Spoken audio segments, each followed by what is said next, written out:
Unit 5ல் இந்திய பொருளாதாரத்தில் வருவாய் ஆதாரங்கள் அப்படிங்கிறது மாதிரி ஒரு டாபிக் இருக்கும். ரொம்ப முக்கியமான டாபிக். அந்த டாப்பிக்கை பொறுத்த வரைக்கும் நம்ம கரண்ட் அஃபேர்ஸ் ரிலேட்டடாக தான் நம்ம பார்த்தாகணும். அதுக்கு முன்னாடி கரண்ட் அஃபேர்ஸ் ரிலேட்டடாக டிஎன்பிஎஸ்சி சிலபஸ் வந்து கம்ப்ளீட் பண்ணணுமா, மறக்காமல் நம்ம சேனலை ஃபாலோ பண்ணிக்கோங்க. அடுத்தது உங்களுக்கு என்ன வீடியோ வேணும் அப்படிங்கிறது மறக்காமல் கமெண்ட் பண்ணிவிடுங்க. 2026-27 இந்த பட்ஜெட் வச்சு இதில் இருக்கக்கூடிய கரண்ட் அஃபேர்ஸை வச்சு நம்ம அந்த டாப்பிக்கை வந்து பார்க்க போகிறோம்.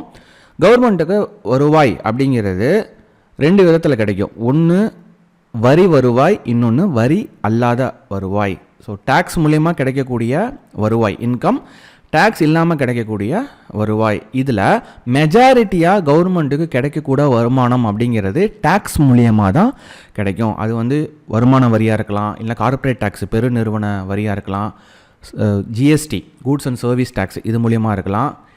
இந்த மாதிரி டேக்ஸ் மூலிமா மெஜாரிட்டியான இன்கம் வந்து கிடைக்கும். டேக்ஸ் இல்லாத சோர்ஸ் மூலிமா மினிமமான வருவாய் வந்து கிடைக்கும்.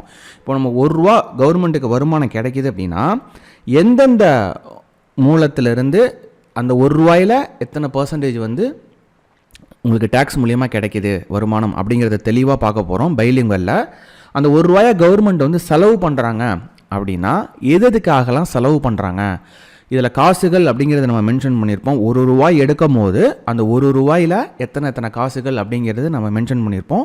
கூடவே எத்தனை பர்சன்டேஜ் அப்படிங்கிறதும் மென்ஷன் பண்ணியிருப்போம். பர்சன்டேஜில் கொஷின் கேட்டாலும் உங்களால் ஆன்சர் பண்ணிட முடியும். ₹1 கவர்மெண்ட் இன்கமில் எத்தனை காசுகள் எதுக்கு வந்து செலவு பண்ணுறாங்க அப்படின்னு கேட்டாலும் உங்களால் ஆன்சர் பண்ணிட முடியும். ஃபஸ்ட்டு நம்ம பார்க்க போகிறது ₹1 கவர்மெண்ட்டுக்கு வருமானம் கிடைக்கிது அப்படின்னா எது மூலியமாக கிடைக்கிது? கடன் மற்றும் பிற பொறுப்புகள், பாரோயிங் அண்ட் அதர் லையபிலிட்டிஸ். இதில் மொத்தமாக 24% வந்து கவர்மெண்ட்டுக்கு இன்கமாக கிடைக்கிது. 24 பைசா. பைசான்னு எடுத்துக்கிட்டால் 24 பைசா, பர்சன்டேஜ் எடுத்துனா 24%. அரசோட வருமானத்தை பொறுத்த வரைக்கும் கடன் வாங்குறதுலேருந்து அதிகமான வருவாய் வந்து உங்களுக்கு கிடைக்கும். அப்புறம் வருமான வரி மூலியமாகவும் அவங்களுக்கு அதிகமான வருமானம் வந்து கிடைக்கும். அரசோட வருமானத்தில் கடன் வாங்குறதுலேருந்து 24%, வருமான வரியிலேருந்து 21% அவங்களுக்கு கிடைக்கிது. இந்த யூனியன் பட்ஜெட் 2026-27 இதை பொறுத்த வரைக்கும் கடன் வாங்குறதுலேருந்து 24%, இன்கம் டேக்ஸ்லேருந்து 21%. கடன் மற்றும் பிற பொறுப்புகள் 24 பைசா, ₹1 எடுத்துக்கிட்டால் 24 பைசா. இதுவே நம்ம பர்சன்டேஜ்னு எடுத்துனா 24%. இன்கம் டேக்ஸ் 21%, அதாவது வருமான வரி. கார்ப்பரேட் டேக்ஸ் நிறுவன வரி, பெருநிறுவன வரின்னு சொல்லுவாங்க, கார்ப்பரேஷன் டேக்ஸு. இதை பொறுத்த வரைக்கும் 18 பைசா, 18%. GST goods and service tax, இதை பொறுத்த வரைக்கும் 15% வந்து இன்கம் வந்து கவர்மெண்ட்டு கிடைக்கிது. நான் டேக்ஸ் ரெவன்யூ, வரி அல்லாத வருவாய் மூலியமாக 10% வருவாய் கிடைக்கிது. மத்திய உற்பத்தி வரி, யூனியன் எக்ஸைஸ் டியூட்டி அப்படிங்கிறது 6%, 6 பைசா வந்து கிடைக்கிது. கஸ்டம்ஸ் சுங்க வரியை பொறுத்த வரைக்கும் 4% வந்து கிடைக்கிது. அதுக்கடுத்தது கடன் இல்லா மூலதன வருவாய், நான் டெபிட் கேபிட்டல் ரெசிப்ட்ஸ், இது மூலியமாக 2% வந்து கிடைக்கிது. இந்த பர்சன்டேஜ் எல்லாத்தையும், அதாவது 24, 21, இந்த 18 இது மாதிரி இருக்கக்கூடிய எல்லாத்தையும் நீங்கள் ஆட் பண்ணி பார்த்தீங்கன்னா 100% வரும். பர்சன்டேஜாக வந்து ஆட் பண்ணிங்கன்னா 100. இந்த நம்பர்ஸ் எல்லாத்தையும் ஆட் பண்ணிங்கன்னா, இந்த பைசாவெல்லாம் ஆட் பண்ணிங்கன்னா 100 பைசாங்கிறது ₹1. இப்போ கவர்மெண்ட்டுக்கு ₹1 கிடைக்கிது அப்படின்னா அது எந்தெந்த சோர்ஸ்லேருந்துலாம் கிடைக்கிது, அவங்களோட இன்கம் என்ன அப்படிங்கிறது இங்கே பார்த்தாச்சு. சரி, அது கிடைச்ச இன்கம்மை எப்படி செலவு பண்ணுறாங்க, செலவு எதற்காக செய்யப்படுகிறது, ஒவ்வொரு ரூபாயில் செலவு எவ்வளோ செய்கிறாங்க அப்படிங்கிறது நம்ம பார்க்க போகிறோம்.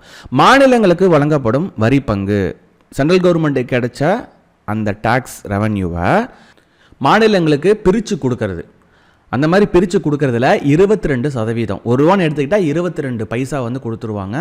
ஓவராலாக பார்த்தீங்கன்னா 22% மாநிலங்களுக்கு, அதாவது ஸ்டேட் கவர்மெண்ட்டுக்கு அந்த டேக்ஸை வந்து பிரித்து வந்து கொடுப்பாங்க. அப்புறம் இன்ட்ரெஸ்ட் பேமெண்ட்னா இதுக்காக நான் ஏற்கனவே சொல்லியிருந்தேன்ல, சென்ட்ரல் கவர்மெண்ட் கடன் வாங்குறது மூலிமா அவங்க வருமானத்தை வந்து இம்ப்ரூவ் பண்ணுறாங்க. கடனை வாங்கி அந்த வாங்கின கடனுக்கு இன்ட்ரெஸ்ட் கட்டணுமா, வட்டி கட்டணுமா, அதுக்கு 20% வந்து அவங்க கிடைக்கக்கூடிய வருமானத்தில் 20% வந்து உங்களுக்கு வட்டி கட்டுறதுலே போயிடும். வட்டி செலுத்துதல் இன்ட்ரெஸ்ட் பேமெண்ட்டுக்கு 20 பைசான்னு எடுத்தோம்னா 20 பைசா, இல்லைன்னா ஓவராலாக 20% வந்து போயிடும்.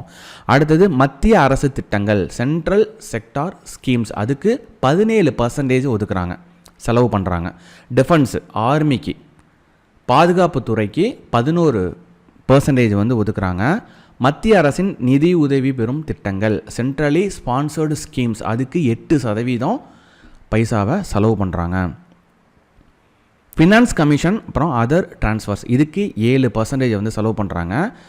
இதர செலவுகள் அப்படின்னு பார்த்தீங்கன்னா ஒரு 7% வந்து இருக்குது. முக்கியமான மானியங்களுக்கு, சப்சிடிஸ்க்கு 6% பணம் வந்து ஒதுக்குறாங்க. பென்ஷன், ஓய்வூதியத்துக்காக 2% வந்து ஒதுக்குறாங்க. இப்போது இந்த அரசு செலவு பண்ணுற இந்த பர்சன்டேஜ், அதாவது 22, 20, இந்த 17, இதெல்லாம் நீங்கள் ஆட் பண்ணிங்கன்னா 100 வந்துடும். அதே போல் இந்த பைசாவையும் நீங்கள் ஆட் பண்ணிங்கன்னா 100 வந்துடும். இது எதை குறிக்குது அப்படின்னா, அரசுக்கு ₹1 வருமானம் கிடைச்சிதுன்னா எதுலேருந்து கிடைக்கிது, எத்தனை பர்சன்டேஜ் எந்தெந்த சோர்ஸ்லேருந்து கிடைக்கிது அப்படிங்கிறது தெளிவாக இங்கே இருக்குது.